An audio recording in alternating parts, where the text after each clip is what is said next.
I need you to listen. A lot of people are miserable, not because they made bad choices, but because they never made their own choices. Let's be real for a second. So many of us are holding back on making decisions we know we want to make because we're worried about what people will say, how it'll look, whether it's right in somebody's eyes, or whether we'll disappoint someone.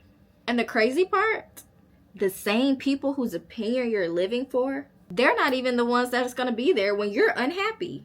They won't be in your bed at night. They won't feel your regret. And they won't live with your consequences. You will. Why do we even do this? A lot of us were taught early on, be good, be agreeable, be respectable, be self-sacrificing, especially women, especially Black women.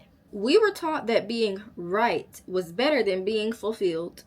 So now we ask, what would my family think? What would people say? Is this morally okay?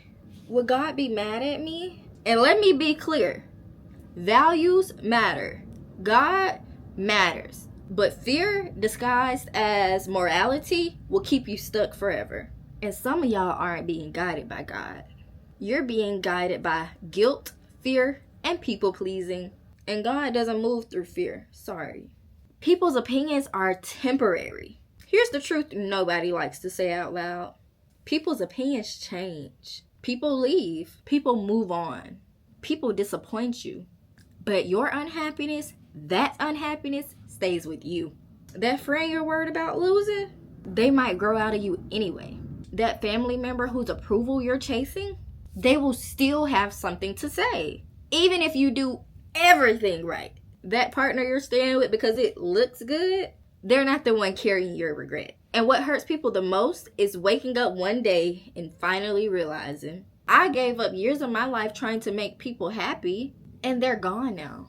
That pain hits a little different. Morals versus misused morals. Let's talk about morals for real. Morals are supposed to guide you, protect you, align with your purpose, but they're not supposed to trap you, silence you, make you hate your life, or keep you in situations God already told you to leave. Some of y'all are staying in dead relationships, unfulfilling jobs, and roles you have clearly outgrown because you're afraid of being judged as selfish, wrong, bad, disobedient.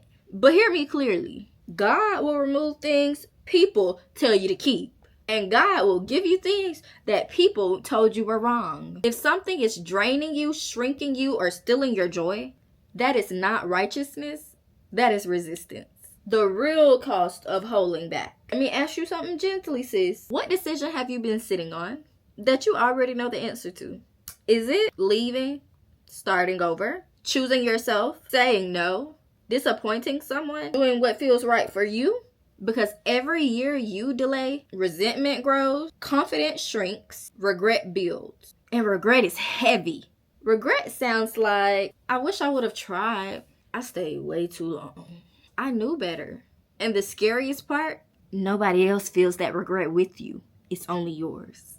You have to live with yourself. At the end of the day, you're the one waking up in your body. You're the one that's living your life. You're the one answering for your choices. Not your mama, not your friends, not the internet, not the church folks, and not your partner. You. And God didn't create you to live a life that you secretly resent. Obedience doesn't mean suffering in silence. Growth does not require permission. And peace doesn't come from approval. Do not hold back on your decision based on other people's morals or purpose. Because they won't always be there.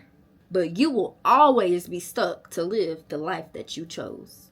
If a decision brings you closer to peace, clarity, and alignment, that is your confirmation. You're allowed to choose yourself. You're allowed to change your mind. You're allowed to outgrow people. And you're allowed to want more.